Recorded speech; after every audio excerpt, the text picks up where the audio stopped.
और वक्त है हमारे खास शो 2027 के सेमीफाइनल का। आपको सीधे लेकर चलते हैं उत्तर प्रदेश के मुजफ्फरनगर की मीरापुर विधानसभा क्षेत्र में, जहां लोगों के बीच मौजूद हैं संवाददाता रवि मिश्रा। नमस्कार, स्वागत है आपका। मैं हूं आपके साथ रवि मिश्रा और मेरे पीछे जो आप धारा देख रहे हैं ये गंगा की धारा है। हम मौजूद हैं शुक्रताल में। शुक्रताल का घाट जो मुजफ्फरनगर में भक्तों के लिए, श्रद्धालुओं के लिए बहुत ही प्रसिद्ध है, बहुत ही सम्मानीय है। और हर बार यहाँ पर श्रद्धालु आते हैं ताकि गंगा की धारा में डुबकी लगाएं, पुण्य कमाएं। लेकिन इस वक्त उत्तर प्रदेश में उपचुनाव का माहौल है और जितनी भी पार्टियां हैं, जितने भी नेता हैं, वो वोटों की डुबकी लगाकर इस चुनाव में जीत हासिल करना चाहते हैं। तो देखिए, 2027 का जो ये सेमीफाइनल है उसके तहत हम आज मीरापुर विधानसभा क्षेत्र में हैं। आज चुनाव प्रचार का आखिरी दिन है, लेकिन ठीक उसके पहले मीरापुर की जनता, यहाँ के नेताओं का मन टटोलने के लिए हम यहाँ पर आज मौजूद हैं। करेंगे अपने कार्यक्रम की शुरुआत, लेकिन सबसे पहले मैं चाहूंगा जोरदार तालियों के साथ हम एक दूसरे की हौसला अफजाई करें और तालियों के साथ इस कार्यक्रम की हम करते हैं शुरुआत। हमारे साथ यहाँ पे स्थानीय नेता और जनता यहाँ की मौजूद है। सबसे पहले मैं आपका परिचय करा दूं। हमारे साथ देखिए अभिषेक चौधरी बीजेपी की तरफ से आए हैं और गौरव जैन हैं समाजवादी पार्टी की तरफ से, और साथ ही हरेंद्र चौधरी सुभाषपा से हैं। इनके अलावा और दूसरे तमाम लोग भी मौजूद हैं। हम अपने चर्चा की शुरुआत करेंगे, अपने कार्यक्रम की शुरुआत करेंगे और उन मुद्दों पर बात करेंगे जो इस उपचुनाव में छाए रहे। तो सबसे पहला सवाल मेरा बीजेपी से ही है। क्या बड़ा मुद्दा है मीरापुर में, चल क्या रहा है, और क्या वो जो बटेंगे कटेंगे का असर यहाँ भी है या फिर जमीनी मुद्दे हैं कुछ? देखिए, मीरापुर विधानसभा उपचुनाव होने जा रहा है। राष्ट्रीय लोकदल की ये सीट खाली हुई है, तो राष्ट्रीय लोकदल का यहाँ हक बैठता है। जहाँ की जनता ने जो लोकदल का ही विधायक बनाया था, उसी के बच्चे हुए 2.5 साल बच्चे हैं, तो यहाँ की जनता भी उसी लोकदल के को ही कोटे में वो 2.5 साल की भारतीय जनता पार्टी और जो उसके साथ अलायंस में हमारे राष्ट्रीय लोकदल है प्रत्याशी बहन मिथिलेश पाल को ही यहाँ पे चुनाव लड़ाने जा रही है, जिताने जा रही है। एक और बात है, यहाँ 2009 में उपचुनाव हुआ था, उस समय भी बहन मिथिलेश पाल को भली कैंडिडेट है 2.5 साल मिले थे, और किसी भी विधायक को 5 साल का कार्यकाल होता है, तो 2.5 पहले मिले थे, 2.5 अब। इस मिला के पूरी जनता, इस क्षेत्र की जनता बहन मिथिलेश पाल को पूरा 5 साल का कार्यकाल देने जा रही है। इतनी बेचैनी क्यों है इस उपचुनाव को लेकर? खासकर मैं देख रहा हूं बीजेपी में खुद योगी आदित्यनाथ ने ऐसा लग रहा है कि कमान संभाल ली इस उपचुनाव की। क्या लोकसभा में जो कुछ भी हुआ उत्तर प्रदेश में उसी का असर है? देखिए, माननीय मुख्यमंत्री जी प्रदेश के नेता हैं। मुख्यमंत्री जी यहाँ पर एक ही बार आए हैं। बेचैनी कुछ नहीं है, बहुत आराम से चुनाव चल रहा है। बेचैनी आप देखिए, सड़कों पे नेता धक्के खा रहे हैं। हमारे रेल तो एक आए और रैली करके चले गए। यहाँ आज रोड शो हो रहे हैं चुनाव के आखिरी दिन। अभी तक जहाँ इस समय खड़े हैं, एक पार्टी के राष्ट्रीय नेता का तो हेलीकॉप्टर भी नहीं होता, अब तक आ ही नहीं पाए। तो रोड शो पे उनके कार्यकर्ता इंतजार कर रहे हैं। 5 बजे प्रचार खत्म हो जाएगा, फॉर्मेलिटी करनी है। सबको पता है कि भारतीय जनता पार्टी और अलायंस राष्ट्रीय लोकदल भारी बहुमत से बहन मिथिलेश पाल इस विधानसभा को जीतने जा रही है, इसमें कोई दो राय नहीं है। मुजफ्फरनगर खासकर मीरापुर में ये कहा जाता है कि समाजवादी पार्टी की नजर सबसे ज्यादा मुस्लिम वोट बैंक पर रहती है। क्या लग रहा है आपको, क्या सिर्फ मुसलमानों के वोट के सहारे इस चुनाव में नैया पार लगेगी? देखिए, चुनाव मतलब वोट बैंक से नहीं है। पीडीए जो समाज है, पिछड़ा और दलित और अल्पसंख्यक तमाम लोग, ये वोट बैंक नहीं है, ये तमाम एक स्ट्रेटेजी है। और ये तमाम लोग रोटी, कपड़ा, मकान, सड़क, सुरक्षा, बिजली, पानी, छात्र, नौजवान, किसान के मुद्दे पर वोट करना चाहते हैं। यहाँ मोरना मिल का मुद्दा है। बहुत समय से यहाँ के लोग मोरना मिल के लिए मांग कर रहे हैं, लेकिन सरकार का कोई ध्यान नहीं किया। आज के नेता गठबंधन में चले गए। समाजवादी पार्टी के गठबंधन में सीट जीती थी और एक बहुत बड़ा छल हमारे साथ हुआ और वो छोड़ के चले गए। जनता उस छल से अपने आप को ठगा महसूस कर रही है। सुंबुल लाना जी एक साफ छवि की प्रत्याशी है। चूंकि यहाँ के लोगों ने उत्पीड़न सहा है, सत्ताधारियों के द्वारा जो उत्पीड़न किया, ऐसा लग रहा है आरएलडी का जाना अभी भी टीस है मन। नहीं, आरएलडी के नेता भले ही कहीं चले गए, लेकिन ये चुनाव चरण सिंहवादी लोग लड़ रहे हैं। यहाँ की जनता चरण सिंहवादी, लोहियावादी, मुलायम सिंहवादी लोगों के साथ यहाँ पर घुल मिल चुके हैं और वोटर ने मन बना लिया है सुंबुल लाना जी को जिताकर विधानसभा में भेजने का।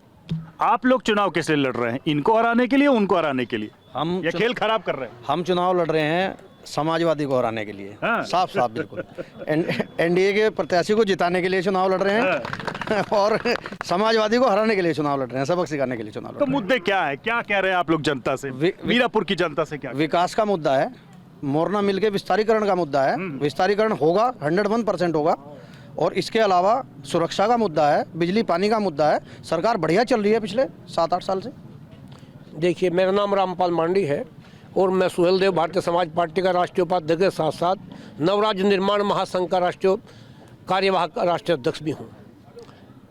सही मायने में तो चुनाव हो रहा है कि एनडीए का और समाजवादी पार्टी का दोनों की टक्कर है। बाकी तो कोई बीच में नहीं है। बीच नहीं हो में वैसे भी यहाँ हाँ, बीच में तो कटवा लोग हैं, लेकिन बहुत संभावना ये है वोट कि- कटवा। हाँ, वोट कटवा है। बाकी तो उम्मीद ये है कि मिथिलेश पाल जी भारी मतों से चुनाव जीत रही हैं और सही मायने में इस प्रदेश के सब लोग वोट की राजनीति कर रहे हैं, चाहे कोई भी दल हो। लेकिन इस प्रदेश का विकास तब हो तब ये प्रदेश 4 भागों में बांटा जाए। इससे पहले इस प्रदेश का विकास होने वाला नहीं है, क्योंकि अमेरिका में 35 करोड़ जनता है और 52 राज्य हैं जो, और उत्तर प्रदेश की जनता 35 करोड़ के करीब है। यहाँ 4 बंटवारे होने चाहिए, 4 प्रदेश के बंटवारे होने चाहिए। और बल्कि जहाँ जहाँ हम लोग तो महाराष्ट्र में भी लड़ रहे कि विदर्भ में भी अलग राज्य बनना चाहिए। और इस काम को अगर कोई ईमानदार से कर रहा मतलब प्रदेश के बंटवारे का, तो उस नेता का नाम है। कुछ और क्या लगता है, क्या बड़े मुद्दे हैं इस बार के यहाँ के चुनाव में? बस लग रहा है जी 5 साल में ये दूसरा चुनाव आ गया मीरापुर। हाँ, मिथिलेश पाल बनेगी यहाँ से। हैं? मिथिलेश पाल बनेगी। क्यों लग रहा है आपको ऐसा? जनता का रुख है जी इधर। हाँ, क्या कहना चाह रहा है? चुनाव के बारे में यहाँ तो सपा कह रही है कि हम जीत रहे हैं, कोई नहीं रोक रहा। बीजेपी के वाले कह रहे हैं कि हम जीत रहे हैं, कोई नहीं रोक रहा। उधर ओवैसी साहब बीच बीच में आ रहे हैं। सही बात है। किधर की हवा है? देखो, हवा तो जब वोट खुलेंगी तभी पता चलेगा। बाकी जो है सभी लोग कह रहे हैं अच्छी बात है, जो भी जितनी मेहनत करेगा वो उसको वोट उतना मिल जाएगा। लेकिन हम लोग कह रहे हैं, हमारे नेता मेहनत कर रहे हैं, हम रात दिन मेहनत कर रहे हैं।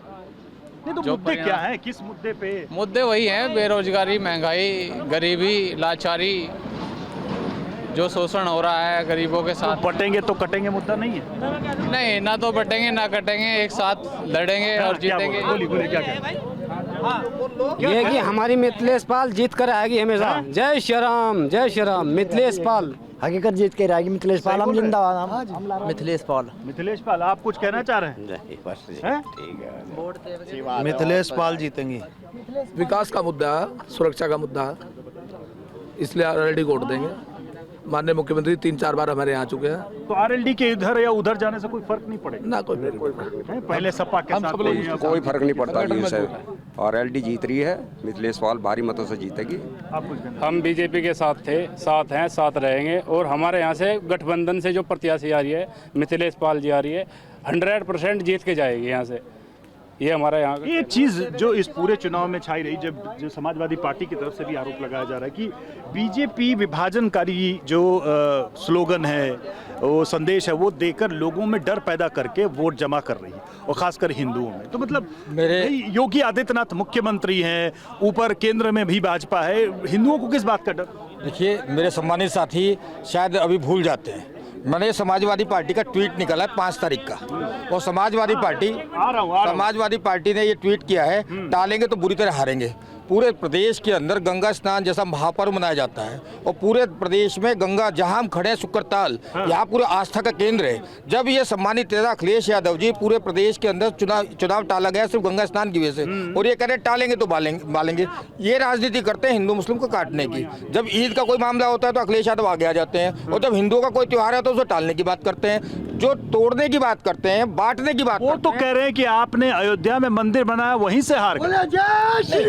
अयोध्या में जो हम हारे हैं वो उसका दूसरा परिवेश था। क्या था? यही तो जनता पूछ रही है। देखिए, जनता, ये तो खुद समाजवादी पार्टी हर मन से आपको चैलेंज कर रही है। लोकसभा चुनाव की स्थिति कुछ और थी, विधानसभा कुछ और। जिस विधानसभा आप खड़े हैं, मीरापुर विधानसभा, मैं सम्मानित साथी ने कहा कि मोरना मिल का विस्तारीकरण, क्षेत्रीय सांसद और यहाँ पर माननीय मुख्यमंत्री जी ने उसका विस्तारीकरण कर दिया, पैसा अलॉट हो गया है ऑन पेपर। ऐसा नहीं कर रहा हूँ कि मैं। और दूसरी बात, यहाँ जिसकी बात कर रहे हैं, अभी यहाँ पे एक गाँव पड़ता है खोखनी, खोखनी के अंदर हिंदू समाज की बिटिया को दिन में मुस्लिम समाज के लड़कों ने खींचने का काम किया। मैं कोई जातिवादी की बात नहीं करता, और उसमें 22 लोग जेल गए हैं, उसमें समाजवादी के मुंह में घी जम गया। कोई एक समाजवादी का नेता अगर गया हो खोखनी के अंदर, बताइए मुझे एक आदमी गया हो? तो एक बार नहीं गया कोई। देखिए, ये जब भी बात करेंगे, आप अपनी बात कर ली, फिर एक सवाल भी है मेरा। हाँ, ये जब भी बात करेंगे नफरत की, बंटवारे की बात करेंगे, मैं इनके इस बातों का भी जवाब दूंगा। पहले मैं एक बात बता दूं, आप जिस रास्ते से यहाँ शुक्रताल में आए हैं, ये रास्ता लेने जितनी यहाँ की सड़कें थी, यहाँ का नौजवान बहुत मेहनती नौजवान है जो नौकरियों में जाने के लिए बहुत मेहनत करना काम करता था।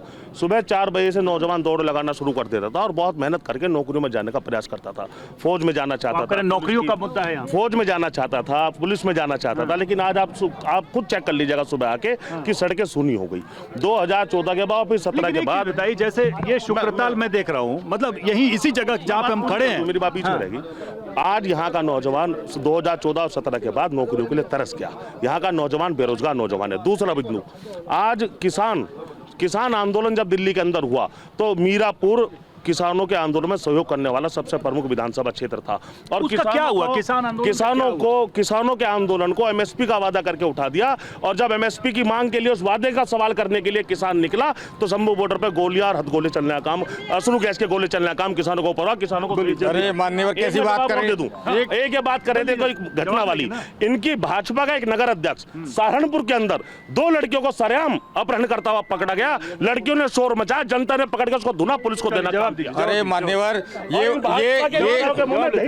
ये बात वो करे जो भर्तियों की वो बात कर रहे। जिस समय अखिलेश यादव के यहाँ से पर्चियां जाया करती थी, शिवपाल यादव मंत्री हुआ करते थे और लिस्टों के आधार पर पुलिस में भर्तियां हुआ करती थी। आज योगी आदित्यनाथ की सरकार है, पूरी ईमानदारी के साथ भर्तियां हो रही हैं, कोई बेईमानी साबित नहीं कर सकता। और सब लोगों को इतना धरना, सब बुलडोजर चलाने की बात माननीय मुख्यमंत्री जी कर रहे हैं। इतने कड़े कानून बनाए, ये समाजवादी के लोग। बोलिए क्या कह रहे थे, बोलिए। सर हम ये कहना चाह रहे हैं, हम संविदा ड्राइवर हैं, तो हम जो है योगीनाथ जी को जो कहना चाह रहे हैं कि हमारी तरफ को ध्यान रखें। क्या ये जो है सबको, मतलब जो सरकारी ड्राइवर हैं उन्हें भत्ता ये वो सब ही नहीं, हमारे लिए कुछ भी नहीं है। आप कुछ कहना चाहेंगे? महिलाएं क्या कहना चाहेंगी? महिलाएं क्या? हाँ बोलिए। आप यहाँ पे जो है जी मुख्य धारा में पानी बहुत कम है, और जो उधर से धारा आती है उसमें इतना वो आ जाता है, कभी कभी बहुत सारी मछलियाँ मर जाती हैं, प्रदूषण इतना ज़बरदस्त होता है। ये मांग बहुत पहले से चल रही, और हमारे मुख्यमंत्री जी ने वो बात मान ली है। बीजेपी की ही गवर्नमेंट आनी चाहिए और बीजेपी का ही हमारा कैंडिडेट यहाँ से विजयी होगा 100%। बोलिए। यही मुद्दा है, गंगा जी की धार इधर आ जाए, उसी के लिए वोट करेंगे। ये बड़ा मुद्दा है यहाँ जी, बड़ा मुद्दा है। योगी जी बहुत अच्छा कर रहे, जो कर रहे और ऐसे ही करते रहे। योगी जी की बहुत अच्छा कर रहे हैं, और ये हमें गंगा जी की स्नान के लिए हम गंगा धारा, मुख्य धारा का बहुत मानते हैं। कुछ कहना चाह रहे हैं? देखिए, मैं ये कहना ये तो मैं भी देख रहा हूँ, घाट काफी बेहतर हुआ है पहले से। घाट की तो वो बात है ही है। सभी पार्टियां कोई भी मुद्दों की बात नहीं कर रही है, सब लोग वोट की राजनीति कर रहे हैं। हमारे नेता बड़े भाई चंद्रशेखर आज़ाद जी हर मंच से दाड़ रहे हैं, हर वर्ग के लिए बोल रहे हैं। जहां भी शोषण होता है, किसी पे भी अत्याचार होता है, वहां सबसे पहले वो जा करके अपने उनके हक की बात करते हैं, उनके अधिकार की बात करते हैं। शोषितों, वंचितों। चंद्रशेखर की पार्टी किसके साथ है, किसके नहीं, ये भी बड़ा सवाल है। कहीं वो किसी के साथ है, कहीं किसी के साथ नहीं है। वो अपने विचारधारा के साथ हैं। पिछले चुनाव में तो अंत तक वो अखिलेश जी के साथ थे। नहीं, टिकट नहीं मिला तो नाराज। नहीं, टिकट की बात नहीं है। देखिए, आज आजाद समाज पार्टी, बड़े भाई चंद्रशेखर आजाद जी जो हमारे आदर्श नेता हैं, उनके नेतृत्व में पूरे उत्तर प्रदेश। मैं आपसे एक सवाल पूछता हूं कि चंद्रशेखर की पार्टियों के चंद्रशेखर की पार्टी मीरापुर में किसको हराने के लिए लड़ रही है? किसको हराने के लिए?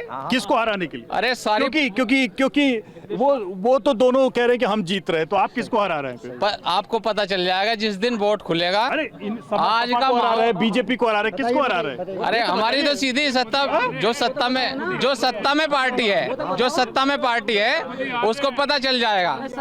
ठीक है। लेकिन अगर मैं सीधे पूछूं, अब जरा इस कॉन्स्टिट्यूएंसी की बात कर लें, यहाँ के बड़े मुद्दे क्या हैं, और क्या बीजेपी की सरकार को इतना विश्वास है, आप लोगों को इतना विश्वास है कि आपने जो काम किया मीरापुर की जनता आपको समर्थन देगी, या फिर सिर्फ आरएलडी के भरोसे आप लोग हैं मैदान? देखिए, मीरापुर का बहुत महत्वपूर्ण स्थान है, सुख तीर्थ। यहाँ पे महाराज जी ने इसको ट्रस्ट बनाने का काम किया, सुख तीर्थ ट्रस्ट बनाया। यहाँ पर तीर्थ वो बनाया, आपका तीर्थ स्थल का इसको दिया है, और बहुत जल्दी यहाँ विकास कार्य। इसके अलावा वो कह रहे थे सड़कें में कमी मिले हैं, 80 सड़कें, मिल का विस्तारीकरण हो चुका। मेन रास्ता जो यहाँ से बीआईटी से लेकर बीआईटी तक जाता है, मेन रास्ते बनाए गए। दूसरी बात, एक चीज, विकास में तो कोई कमी छोड़ी ही नहीं। ये जो प्रत्याशी की बात, जल्दी मैं अपनी बात कर रहा हूँ, जिनका जो प्रत्याशी है 2013 के दंगे का आरोपी कादिर राणा, उसका पुत्र वधू यहाँ चुनाव लड़ रही। ये हमारी candidate, Bharatiya Janata party candidate, सबसे भली कोई मुकदमा दर्ज नहीं, चारों हर वर्ग में उसकी वोट है, और कादिर राणा के हथियारों की खेप पकड़ी गई उसके यहाँ चुनाव के बाद। इसमें उसके बाद उससे बड़ा आतंकी, उससे बड़ा गुंडा कोई क्षेत्र में है नहीं। जवाब देखिए, ये भाजपा के लोग चाहे टॉप लेवल से लेकर निचले स्तर तक के नेता झूठ बोलने में हिचकिचाते नहीं। पहली बात, सुम्बुल राणा जी पर कोई मुकदमा नहीं है, एक फर्जी मुकदमा फर्जी हमारी प्रत्याशी सुम्बुल राणा है, एक फर्जी मुकदमा यहाँ की पुलिस ने जबरदस्ती सत्ता की तानाशाही में दर्ज करने का काम किया। दूसरी बात, इनके मुख्यमंत्री मन से बोल गए हथियारों की खेप पड़ गई। मैं पूरी भाजपा को चुनौती देता हूँ, दिखाए कहाँ पकड़ी गई वो हथियारों की खेप। तीसरी बात, यहाँ पे खेप पकड़ी गई, खेप पकड़ी गई, पूरी चुनौती देता हूँ, पूरी पुलिस सरकार को चुनौती देता हूँ, बताओ कहाँ पकड़ी गई खेप। चौथी बात, एक बात और, बहुत सफाई से झूठ बोल रहे हैं यहाँ पे भाजपा के लोग। ये गंगा की धार हमारे सामने, ये शुक्रताल एक हमारा पवित्र आस्था का केंद्र है, यहाँ पे बाढ़ आई हुई थी, ओवरफ्लो था पानी का। भाजपा के लोगों ने एक षड्यंत्र रचा, जनता के पैसे का दुरुपयोग करके यहाँ पे एक झूठा कार्यक्रम रच के अपनी पीठ थपथपाई कि हम गंगा की धार ले आए। क्या है गंगा की धार? आज भी लोग कह रहे हैं यहाँ पे पानी नहीं है। जनता के पैसे को खर्च करके झूठ के साथ अपनी पीठ थपथपाना काम किया। तीसरी बात, मैं एक और चुनौती देता हूँ, मैं आपके चैनल के माध्यम से भाजपा के लोगों को एक और चुनौती देता हूँ। ये आपका शुक्रताल है और चलिए आप मीरापुर तक दिखाइए समाजवादी सरकार के बाद कौन सा पत्थर। चलिए यहाँ लोग हैं, एक बार जल्दी से मैं पूछ लेता हूँ, क्या लग रहा है मीरापुर में कौन सी पार्टी बीजेपी कौन सी पार्टी जीत रही है यहाँ से? योगी जिंदाबाद। कौन सी पार्टी यहाँ से निकल रही है, क्या लग रहा है आपको? भाजपा पार्टी निकल रही है। योगी जी। कौन सी party? Yogi ji. Azad Samaj party. Azad Samaj party. Lokdal BJP party निकल रही है। एक आखिरी सवाल है मेरा, बस समय कम है हमारे पास। आखिरी सवाल है, जो 9, आप लोगों को क्या लगता है यहाँ 9 सीटों पर उपचुनाव है, 9 में से बीजेपी कितनी या उसके गठबंधन? योगी जी के नेतृत्व 9 की 9, भारतीय जनता पार्टी 9 की 9 जीते। 9 की 9। आप जैसे लोकसभा में भाजपा को हराने का काम किया पूरे प्रदेश में, ऐसे भारतीय जनता पार्टी उपचुनाव में 0 सीट जीतेगी। जनता पार्टी 9 की 9 सीट निकलेगी। एक मुद्दे की बात और बता दूं, प्रयागराज में छात्रों पे चलती हुई लाठी सबने देखी है। तो देखिए, हमने यहाँ मीरापुर विधानसभा में लोगों से बात की, मुद्दे समझने की कोशिश की, और यहाँ सीधी लड़ाई ऐसा लग रहा है कि बीजेपी और समाजवादी पार्टी के बीच है। अब देखिए मतदान के दिन जनता किसके पक्ष में मत करती है, और 23 को जब नतीजे आएंगे तो बहुत तस्वीर साफ हो जाएगी। फिलहाल 27 के सेमीफाइनल में आज मीरापुर विधानसभा से इतना ही।